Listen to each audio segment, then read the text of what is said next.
Chers Crépinois, il y a bientôt 100 jours, vous nous avez confié la responsabilité des destinées de Crépy-en-Valois.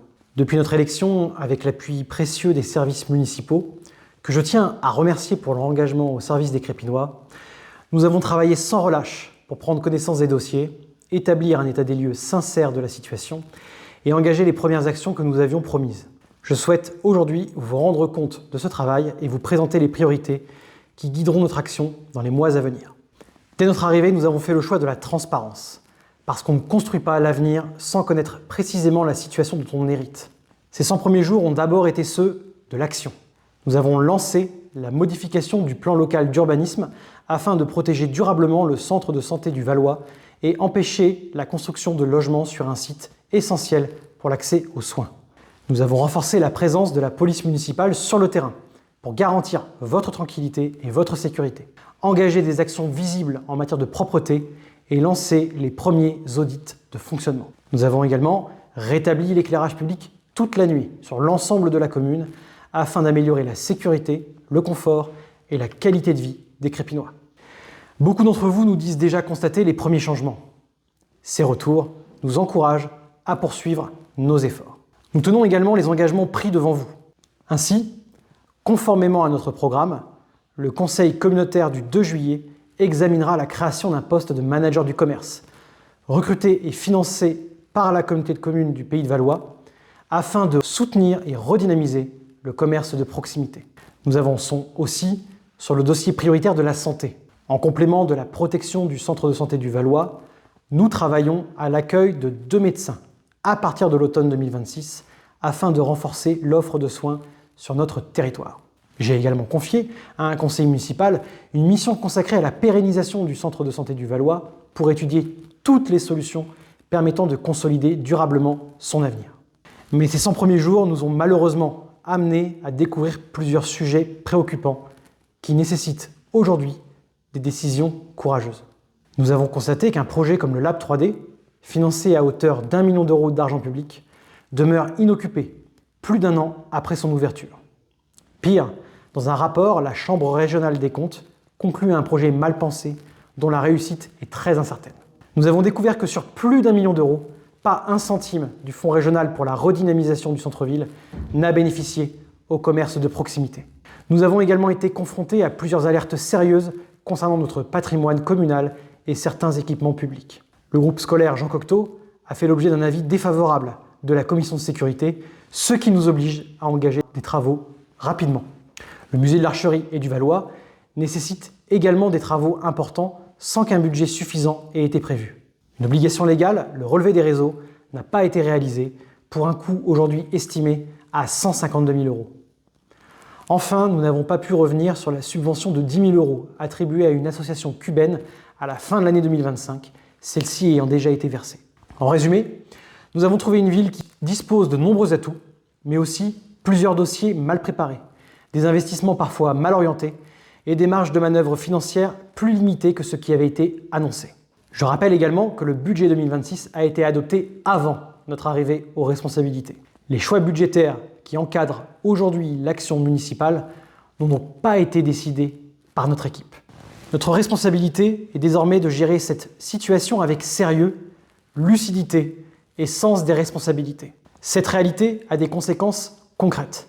Ainsi, malgré l'attachement que beaucoup de familles portent à cet événement, nous avons constaté qu'aucun budget n'avait été prévu pour financer la patinoire de Noël, dont le coût dépasse 85 000 euros hors consommation électrique. Dans le contexte actuel, et compte tenu des nombreuses dépenses prioritaires auxquelles nous devons faire face, il ne nous est malheureusement pas possible de financer cette animation cette année. C'est une déception, mais notre responsabilité est d'abord de garantir le financement des services essentiels, de nos écoles, de notre patrimoine et des investissements nécessaires à l'avenir de la commune. 2027 sera une autre année. Et c'est pourquoi nous avons engagé un important travail d'économie et de réorganisation. Ce travail est d'autant plus nécessaire que plusieurs dépenses supplémentaires s'imposent désormais à la collectivité, notamment la revalorisation salariale de 2,4% décidée par l'État. C'est une excellente nouvelle pour les agents, mais cela représente également un coût pour les finances de la ville. C'est pourquoi, après consultation des délégués du personnel et des parents d'élèves, dans le but de préserver les finances de la ville, continuer à investir et ne pas augmenter la taxe foncière des Crépinois, nous proposerons au conseil municipal du 1er juillet l'arrêt du service municipal de ramassage scolaire. Cette décision n'est ni idéologique, ni prise de gaieté de cœur. Elle est fondée sur des chiffres. Aujourd'hui, les 3 bus municipaux qui fonctionnent au gasoil représentent un coût annuel d'environ 250 000 €. Moins de 10% des élèves des écoles publiques empruntent ces bus, tandis que leur renouvellement représenterait plus de 500 000 € supplémentaires.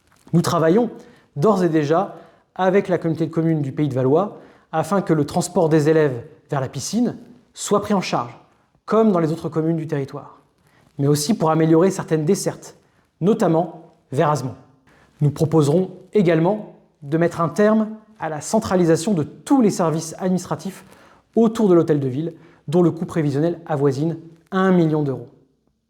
Notre approche est différente. Nous voulons étudier une installation dans les locaux du Lab 3D, aujourd'hui inutilisé pour rapprocher les services municipaux du sud de la ville. J'ai aussi demandé à rationaliser toutes les dépenses administratives non essentielles.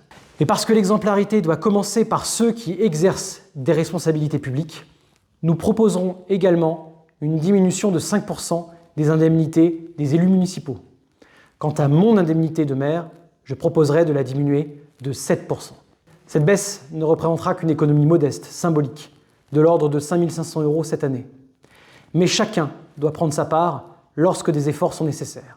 De même, les dépenses liées aux fournitures administratives ou encore aux cérémonies diminueront de 20% dès cette année. Pour autant, je tiens à être clair, ces économies ne constituent pas une fin en soi, mais je me refuse à augmenter la taxe foncière. Ces économies doivent nous permettre de préserver notre capacité d'investissement, de continuer à moderniser nos équipements et entretenir notre patrimoine. Elles doivent également nous permettre de maintenir notre soutien au tissu associatif, sportif, culturel, patrimonial ou éducatif. Enfin, elles doivent nous redonner des marges de manœuvre pour agir sur le foncier, levier essentiel du développement économique, de l'emploi et de l'attractivité de notre territoire. Car nous devons surtout préparer l'avenir. C'est pourquoi nous présenterons aussi au conseil municipal du 1er juillet la révision générale du plan local d'urbanisme. Notre objectif est clair, mieux maîtriser l'urbanisation, préserver notre cadre de vie et garantir un développement harmonieux afin que Crépy-en-Valois demeure une ville à la campagne et non une ville dortoir.